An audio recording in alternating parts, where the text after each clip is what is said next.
And, you know, that's the thing you got to realize when you travel. You know, you bring your personality. Because I was kind of thinking, oh, it's just me, just little old Janine in little old England from the council estate, not particularly special. Am I a celebrity? No. And yet people are still fascinated, because you have to understand, you're an ambassador for your culture. You're an ambassador for your personality, for you.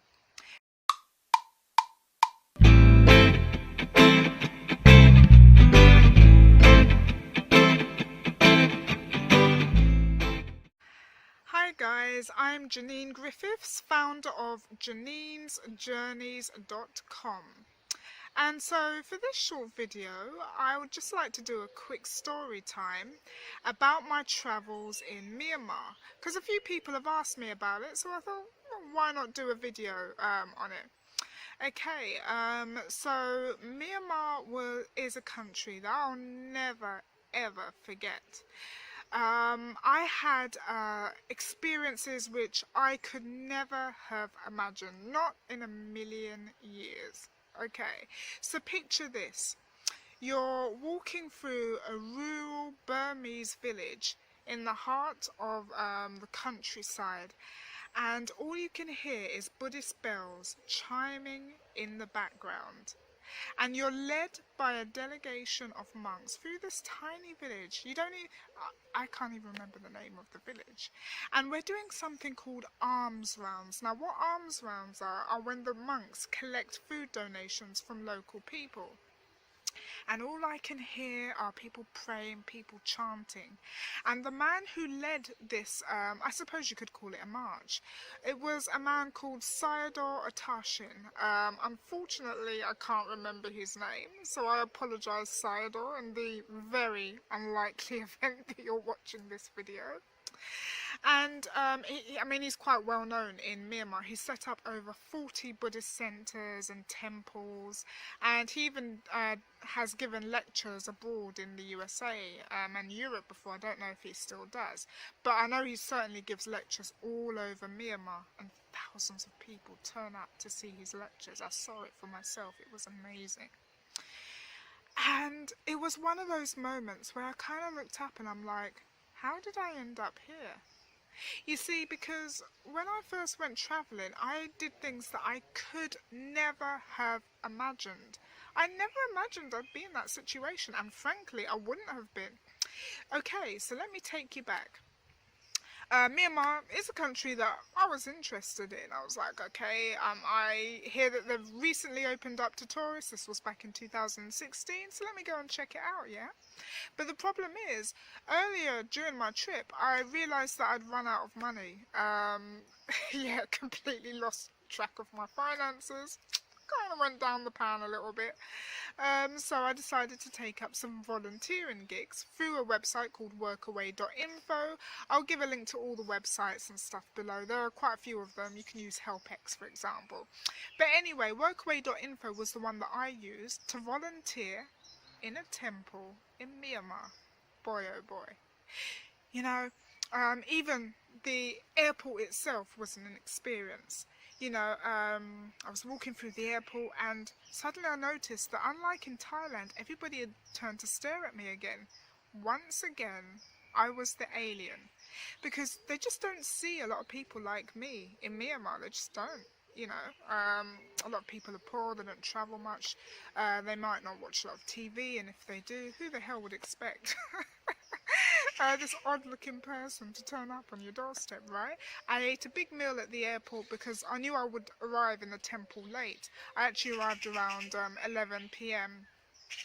And it was a 3-hour taxi ride, at least 3 hours, might have even been slightly longer. But anyway, it was a taxi ride from the airport to the temple, where I was due to volunteer, all for the grand total of $8. I was saving money already. I thought, not too shabby at all. Wish they were that cheap in England. No such luck. No. And so I arrived at this temple, which is more like a temple city. when I say temple, it's not like how you would normally think of a temple or what you would normally expect. It was kind of like a township. So, and it was I hate using the word, it was a slum township. Lots of derelict buildings, lots of poverty. Poverty like you wouldn't believe. You know, I always thought that I came from a poor background, and I did. I grew up on a council estate, didn't have what my friends had, blah, blah, blah. I'm not going to whine. But when you go to countries like Myanmar, you see poverty. You learn pretty quickly what that's all about. Anyway, word got round that I was a journalist, and Mo, this guy who works closely with Myanmar, Sayadaw, I describe him as his right-hand man. He invited me into a meeting with Sayadaw, who is due to leave to the Burmese countryside in about 10 minutes at that time. So I only had a few minutes, and I remember sitting there quietly like a little mouse. And all of a sudden, all eyes were on me again, and people started laughing. And I'm like, people are laughing. Do I smell or something? Is it my hair? Has it suddenly turned orange and I don't know? But no, Sayadaw then invited me to go with him. And a delegation of monks and people who worked with him. He was like, then you'll get to see how people live. And Mo, he kind of almost put me off a little bit. He was like, oh, it'll be really rough. It'll be really, really rough. You'll be bathing in vats by the side of the road. Sometimes you might not get anything to eat for hours. It'll be a 16-hour journey. Are you sure you're ready for this? And I was like, kind of umming and ahhing. But in the end, I decided to go. And I'm so glad, because it was one of the defining moments of my entire trip. It really was. So, just to give you a few quick highlights, because I know you got stuff to do and I don't want to take up too much of your time. So I arrived in this rural village, but before that we ended up at this temple at night, and it was an eye-opener. Thousands of people turning up, even at, I don't know what time it was, I'm guessing about 11 o'clock, maybe even later. Oh, lots of kids playing in the background. Maybe even later. And lots of people turned up to see this man, and the level of devotion. And it was a beautiful temple. It was ornate, like giant Buddha statues, and there were like lamps and lighting adorning the temple. It was the most beautiful temple I'd ever seen. It wasn't exactly open to tourists either, so it was a real privilege for me to be there. There was even a little lake area, mini lake, kind of a big pond pool thing. But anyway, it was beautiful. And yeah, the next day was when the alms rounds were. That's what I described at the beginning of this video, where you're marching through this rural town in the Burmese countryside. The monks are collecting food donations. That's what alms rounds are, where they go around the community collecting food donations. And I was being sort of ushered, to like collect certain foods, and be near the front, near Sayadaw by the monks, and all I could hear is the sound of devotion. Buddhist bells, people chanting, and almost the whole village came out to see this guy. It was powerful. And I remember thinking, even at the time, it occurred to me, I would never have thought this. When I booked my trip, I just thought I was going to see some lovely temples and, the usual tourist stuff. I never thought I would have moments like that you basically only see in movies.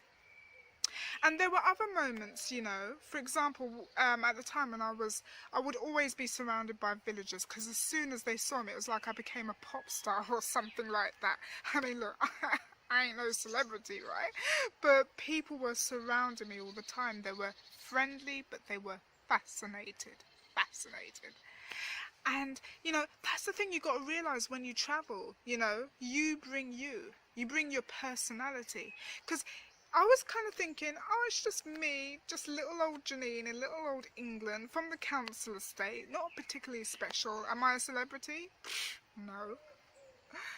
And yet people are still fascinated, because you have to understand, you're an ambassador for your culture. You're an ambassador for your personality, for you. People are interested in your accent, sometimes your skin colour. If you're white, they'll be interested because you'll go to a lot of places where people don't see a lot of white people, for example. If you're black, definitely they'll be interested, let me tell you. You know, and you bring your uniqueness. And, you know, like I used to think that in order to be somebody, anybody, you had to be this big star, this big celebrity. It's not true. You just have to bring your own personality, your own traits. Every one of us is unique. We've all got something to contribute, whether we know it or not. But guess what? If you don't go out and do things, if you don't step out of the box, you're not going to know. And so that was a powerful lesson to me. It's something that didn't quite sink in at the time. Because that's the thing with traveling. All these things occur. All these things happen to you. And you're just in the moment, aren't you? You're just kind of going with the flow. And you only realise the true meaning afterwards. I would sometimes wander off by myself when everyone else was doing their thing, and I remember wandering into this little villagey type thing. I say villagey type thing, it was like a few huts, like the ones you see in movies, like thatched straw huts. And a guy wandered out, and I realised I must have been in his backyard. And the look on his face when he saw me, but he was so friendly, and his wife came out, and I was impressed. They knew some English, very broken English. And when I said, oh, I was from England, he was like, football, football. People say that a lot. When you say, oh, I'm from England, they go, football, football. Because we're all into football, right? But it was beautiful. It was a beautiful interaction. And it's just moments like that stick with you. Things that you don't think about. You're just kind of, you know, in the moment. But then when you step outside and you're like, I did that. Yeah, so that was amazing. And there was a point though, because wherever I went in the village, people would come with me, and I was constantly surrounded by children and elderly people, and they just wanted to see me. And I remember thinking, okay, I need time to absorb this, because I like to do that when I'm traveling, just to soak in the moment and just kind of be a little bit zen. So I climbed this little mini mountain type thing. It took me 30 minutes to climb. It was really easy. And 10 minutes later, I turn my head and I see people from the village climbing towards me. And I'm like, wow, it really is like being a pop star, isn't it? It was beautiful. And I would teach people, try to teach the children English and stuff. I remember this one lady, she must have been around about the same age as me. I think somebody told me she was in her 30s, the same as I was. She was so friendly. I truly consider that even though there was a big language barrier, unfortunately, she would still try to talk to me. She would still be like gesturing me to come with her and taking me round. She and the children, whenever I emerged from the shower or something like that, they would be ready with this yellow paste called Thanica. They use it as makeup in Myanmar, but they also use it as a kind of sunscreen, so it serves this kind of dual purpose. And they would paint my cheeks with Thanica, and that was an amazing experience. And yeah, I spent 3 days in the village, and they were the most memorable 3 days of my entire existence and my trip, and I never expected it from Myanmar. Anyway, look, I think I've rattled on for quite a while now, but hopefully you get the idea. And the one thing that I guess my message from this video is, you know, step outside of your comfort zone. Because when you travel abroad, you'll have all kinds of experience that you just can't plan for. And if you're ever planning to travel, you're wondering if it's safe and if you should do it, I give tips on my blog, which you can check out in the links below. But honestly, you know, if you're just watching this video, just do it. Go for it. You'll have an experience that you'll remember for the rest of your life. And it's those emotional moments that really, that's where the power comes from. That is where the magic happens. Anyway, I hope you got something from this video, or just enjoyed it, or found it entertaining. And if you did, I'd really appreciate it if you could give it a thumbs up and a like. Show this brand new YouTube newbie some love. And subscribe, all of that good jazz. And if you want more tips and advice, more in-depth travel advice about where to go or what to do, check out the links below. I put plenty of it on there. Until next time, guys.